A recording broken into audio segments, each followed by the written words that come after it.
সাকিব ভাইকে ধন্যবাদ আমাদেরকে বিশ্বমঞ্চে এতটা সম্মানিত করার জন্য। আরেকটা জিনিস, আজকে একটা ঘটনা ঘটছে, এটা না বললেই না। সেটা হচ্ছে আমরা যখন প্রথমে ঢুকতেছিলাম আমাদেরকে যে নাম দেখে আমাদের এই ব্যাচটা পড়াই দিছে, ওই যে আমাদের যে গাইড আছে উনি, তো উনি আমাদেরকে যখন দেখছে আমরা বাংলাদেশি, তখন উনি আমাদেরকে জিজ্ঞেস করছে যে তোমরা সাকিব আল হাসানের দেশের লোক। ভাই এটা শোনার পরে গর্বে ভাই বুকটা ফুলে গেছে ভাই, সত্যি কথা বিশ্বাস করেন। সাকিব ভাইকে ধন্যবাদ আমাদেরকে বিশ্বমঞ্চে এতটা সম্মানিত করার জন্য, তাই না বন্ধু বল? ভাই সাকিব আল হাসান আমাদের এখানে মানে বিশ্বমঞ্চে এতটা সম্মানিত করার জন্য, মানে আসলে ওনারকে ধন্যবাদ দিলে আসলে ছোট হয়ে যাবে বিষয়। সাকিব আল হাসান মানে ওনার নিয়ে আমি কিছু বলতে চাই না, ওনার নিয়ে কিছু বলার যোগ্যতা আমাদের নাই। যাই হোক, তো আমরা এই যে মাঠটা দেখতেছি এখানে, বিদেশিরাও সাকিব আল হাসানকে চিনল, কিন্তু আমরা দেশের মানুষ সাকিব আল হাসানকে চিনলাম না। তার সবচেয়ে বড় ভুলটাই ছিল রাজনীতিতে আসা। সাকিব আল হাসানের সবচেয়ে বড় ভুলটাই ছিল রাজনীতিতে আসা, আর কেন ছাত্রদের পক্ষে হয়ে কথা বলেনি। কিন্তু তাকে এখন খুনি মামলা দেওয়া হয়েছে, টাকা পয়সা নিয়েও শুনতেছি তাকে মামলা দেওয়া হয়েছে, তাকে গ্রেপ্তারের জন্য কিন্তু আদেশ করা হয়েছে। কিন্তু সাকিব আল হাসান আমি মনে করি এইগুলোর সাথে একটা তো জড়িত নয়, কারণ সাকিব আল হাসান 6 মাস মনে হয় শুধু রাজনীতিতে আসছে, 6 মাস সংসদ সদস্য হয়েছে, 6 মাসের ভিতরে সে দেশেই ছিল না, সে দেশের বাইরেই ছিল। সাকিব আল হাসান দেশের বাইরে ছিল এই 6 মাস, কিন্তু তাকে এখন হত্যা মামলা অথবা টাকা পয়সা নিয়ে বিভিন্ন মামলা দেওয়া হয়েছে।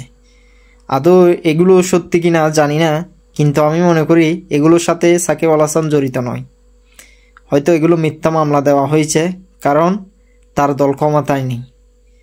এই দেশে আমরা বলি বৈষম্য দূর করতে, বৈষম্য বিরোধী আন্দোলন করেছে, বৈষম্যহীন দেশ গড়ার আমরা স্বপ্ন দেখি, কিন্তু এই দেশে এখনও বৈষম্য রয়ে গেছে।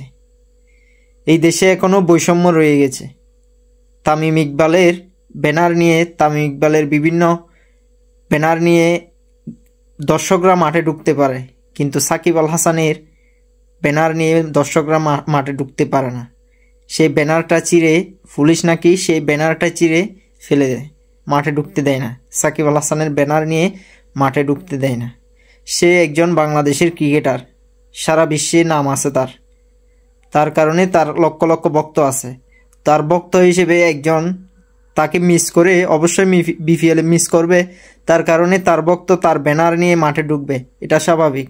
কিন্তু তার ব্যানার নিয়ে মাঠে ঢুকতে দেওয়া হচ্ছে না দর্শককে।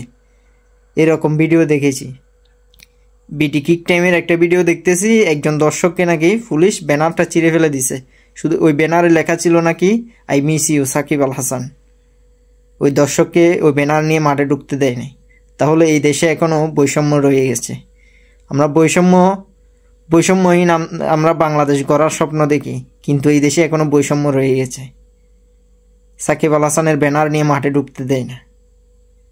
একবার চিন্তা করেন, আমরা বৈষম্য বিরোধী আন্দোলন করেছি, দেশকে স্বাধীন করেছি নতুনভাবে, কিন্তু এই দেশে এখনও বৈষম্য রয়ে গেছে। সে বাংলাদেশের একজন সেরা খেলোয়াড়, সে বিশ্বে নাম করা তার সাকিব আল হাসানের, তার ভক্ত থাকতেই পারে, তার ব্যানার নিয়ে মাঠে ঢুকতে দেওয়া হয় না। এই দেশ থেকে এখনও বৈষম্য দূর হয় নাই।